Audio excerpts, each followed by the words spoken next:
बच्चों, मैं आपको एग्रीकल्चर ज्योग्राफी अर्थात कृषि भूगोल पढ़ाऊंगी।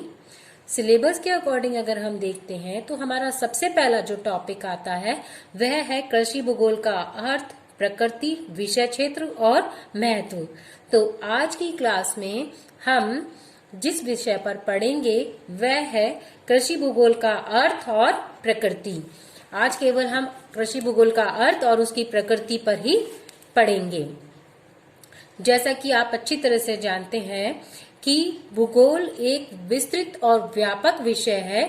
उस इतने विस्तृत और व्यापक विषय का एक समग्र इकाई के रूप में अध्ययन कर पाना संभव नहीं है। इसीलिए विद्वानों ने उस विषय का अत्यंत गहनता से और सूक्ष्मता से अध्ययन करने के लिए इस व्यापक विषय को ज्ञान की दो शाखाओं में विभाजित किया, भौतिक भूगोल और मानव भूगोल। अब मानव भूगोल के अंतर्गत भूगोल की वह समस्त शाखाएं आएंगी जिनको किसने डेवलप किया? मानव ने। तो कृषि भूगोल जो है वह भी किस भूगोल की शाखा है? मानव भूगोल की ही एक शाखा है। भूगोल एक व्यापक विज्ञान बन गया है और इसकी दो धड़ों भौतिक एवं मानव भूगोल से अनेक शाखाएं निकली हैं। उन्हीं में से एक है कृषि भूगोल। कृषि शब्द को एग्रीकल्चर के नाम से भी जाना जाता है तथा सही शब्द अधिकांश बोलचाल की भाषा में प्रयुक्त किया जा रहा है। इसका शाब्दिक अर्थ लैटिन भाषा में एग्रो से बना है।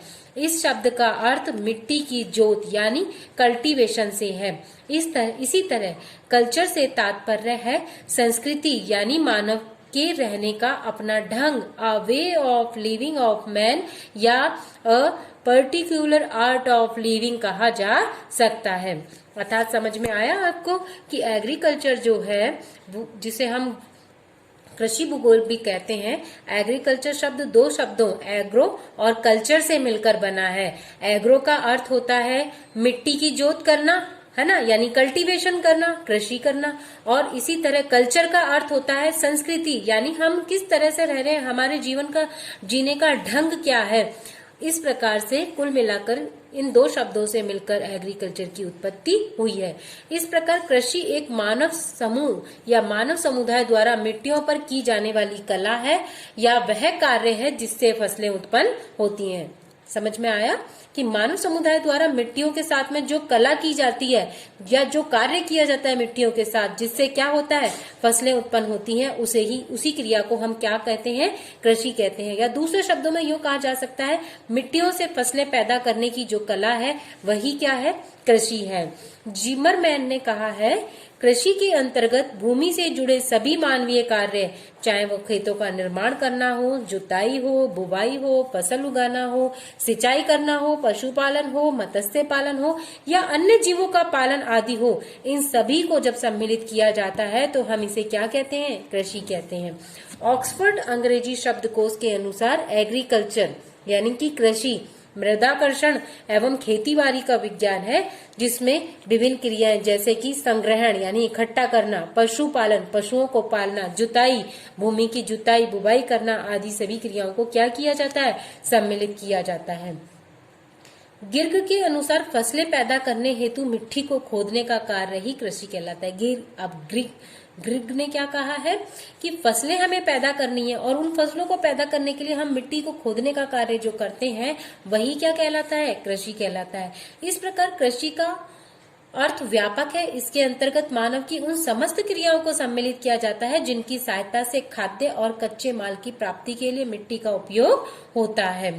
इसके अंतर्गत भूमि की जुताई से लेकर कृत्रिम साधनों से सिंचाई, उर्वरकों की आपूर्ति, मिट्टी संरक्षण, हानिकारक तत्वों से पौधों की रक्षा आदि अनेक विस्तृत कार्यक्रमों को अपनाया जाता है जिनका उद्देश्य मिट्टी की उत्पादकता में वृद्धि करना। कृषि इस बात का सबसे उत्तम उदाहरण है कि किस प्रकार मनुष्य ने पर्यावरण को अपने अनुकूल बनाने का प्रयास किया है। वास्तव में मनुष्य के आर्थिक विकास की प्रक्रिया में सबसे महत्वपूर्ण कड़ी तब जुड़ी जब उसने पौधों और पशुओं को पालतू बनाना सीखा। मतलब मानव का आर्थिक विकास ही जब प्रारंभ हुआ है जब मानव ने पौधों को और पशुओं को क्या करना सीखा, पालतू बनाना सीखा। संक्षेप में यह कह सकते हैं कि कृषि मनुष्य का एक आदिम व्यवसाय है। यद्यपि इसका ढंग यानी मेथड और इसकी प्रणालियां यानी इसका सिस्टम समय समय पर बदलती रही हैं। उपयोगिता की दृष्टि से कृषि मनुष्य को खाद्य, वस्त्र, गृह निर्माण का साधन मात्र ही प्रदान नहीं करती है, बल्कि यह आवासीय विकास, उद्योग और व्यापार का भी उद्योधक है। इस प्रकार कृषि मानव जीवन का मुख्य आधार है। इसे हम एक डायग्राम के द्वारा भी समझ सकते हैं कि कृषि जो है उसे हम दो भागों में बांट सकते हैं, प्राथमिक इकाई और माध्यमिक इकाई। प्राथमिक इकाई में हम पौध विज्ञान लेते हैं और सेकेंडरी यूनिट में हम पशु विज्ञान लेते हैं। अब पौध विज्ञान में आपके आ जाएगा शस्य विज्ञान, उद्यान विज्ञान, वन विज्ञान, बागाती फसलें, मसाले की फसलें, फल विज्ञान तथा फल संरक्षण, साग सब्जी भाजी की खेती, पुष्प विज्ञान, वृक्ष तथा झाड़ी उत्पादन। और सेकेंडरी इकाई जो है पशु विज्ञान, उसमें हम गाय, भैंस, घोड़े, भेड़, बकरी, सुअर, मत्स्य पालन, मधुमक्खी पालन, रेशम उत्पादन, लाख उत्पादन को सम्मिलित कर सकते हैं। अब हम बात करते हैं कृषि भूगोल की प्रकृति की। नेचर ऑफ एग्रीकल्चर ज्योग्राफी के कृषि भूगोल की प्रकृति किस प्रकार की है। कृषि भूगोल आर्थिक भूगोल की ही एक शाखा है। मानव अपनी आवश्यकताओं को पूरा करने के लिए अनेक प्रकार के कार्य करता है। कृषि भूगोल जिन दो शब्दों से मिलकर बना है वह दो विषयों या दो वर्गों में से संबंधित है। कृषि में फलों उत्पादन तथा पशुपालन आदि कार्य का अध्ययन किया जाता है, जबकि भौतिक तथा सांस्कृतिक पर्यावरण के क्षेत्रीय वितरण, प्रतिरूपों, विषमताओं तथा अंतर संबंधों का अध्ययन भूगोल का उद्देश्य है।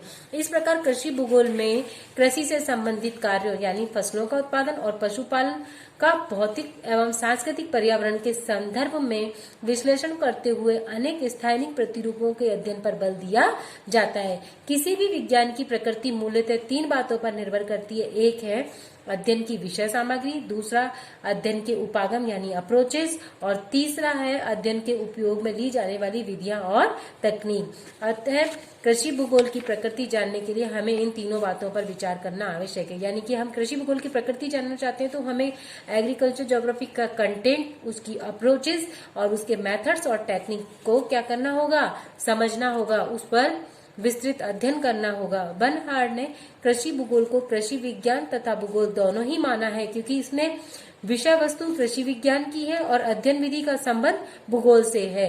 बर्नहार्ड के अनुसार कृषि संबंधित आर्थिक कार्यों का अध्ययन भूगोल में किया जाता है, न कि अर्थशास्त्र में। अतः उन्होंने कृषि भूगोल को कृषि विज्ञान की विषय वस्तु के अधिक निकट पाया है। बर्नहार्ड ने कृषि विज्ञान की व्यवस्था को निम्न प्रकार से प्रस्तुत करके कृषि भूगोल का स्थान निर्धारित किया है। अब उन्होंने तीन दृष्टिकोण प्रस्तुत किए हैं कृषि विज्ञान के। पहला है ऐतिहासिक दृष्टिकोण, हिस्टोरिकल व्यू, जिसके अंतर्गत हम कृषि के इतिहास की बात करेंगे। दूसरा है भौगोलिक दृष्टिकोण, जिसमें ज्योग्राफिकल व्यू आएगा, यानी इसमें हम कृषि भूगोल जो एग्रीकल्चर ज्योग्राफी की बात करेंगे। तीसरा है कृषि भूगोल, जिसके अंतर्गत हम व्यवस्थित दृष्टिकोण यानी सिस्टमैटिक व्यू की बात करेंगे। अब फर्स्ट जो है कृषि प्रौद्योगिकी यानी कि एग्रीकल्चर टेक्नोलॉजी, इसके अंतर्गत आएंगे प्लांट प्रोटेक्शन, एनिमल प्रोटेक्शन और अलाइड एग्रीकल्चर टेक्निक्स। और दूसरा जो है वह है कृषि अर्थशास्त्र यानी कि एग्रीकल्चर इकोनॉमी। इस प्रकार बर्नहार्ड महोदय ने कृषि के अध्ययन में ऐतिहासिक पक्ष को प्रथम स्थान दिया ताकि विभिन्न कालों में कृषि का स्वरूप समझा जा सके। तत्पश्चात भौगोलिक पक्ष का स्थान दिया, जिसमें विश्व के विभिन्न भागों में प्राकृतिक, आर्थिक तथा सांस्कृतिक क्रियाओं का विश्लेषण कृषि की क्षेत्रीय विशेषताओं को ध्यान में रखते हुए किया जाता है। जबकि तीसरे चरण में व्यवस्थित कृषि विज्ञान के अंतर्गत कृषि उत्पादन प्रक्रियाओं के अध्ययन को महत्वपूर्ण माना जाता है। वीवल ने कृषि भूगोल को विशेष रूप से सैद्धांतिक एवं उपयोगी बताया है और कृषि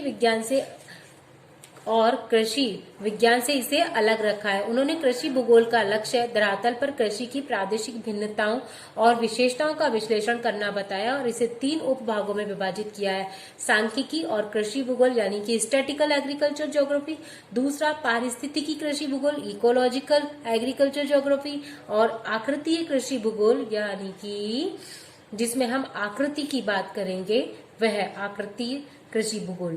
यहाँ सांख्यिकी कृषि भूगोल के अंतर्गत आंकड़ों के आधार पर फसलों तथा पशुओं के वितरण और उनके समूहन का अध्ययन किया जाता है तथा पारिस्थितिकी शाखा में कृषि फसलों और पशुओं के पारस्परिक संबंधों, उनके क्षेत्रीय वितरण और पर्यावरण से संबंधों का मूल्यांकन किया जाता है। इसी प्रकार आकृतीय कृषि भूगोल के अंतर्गत कृषि द्वारा निर्धारित भूदृश्यों जैसे फसल, नहर, सड़कें, गांव, कृषकों के आवास आदि का अध्ययन सम्मिलित किया जाता है। इस त्रिपक्षीय अध्ययन को हम कृषि भूदृश्यावलियों के वितरण तथा क्षेत्रीय संरचना को निर्धारित करने में हमें इससे सहायता मिलती है।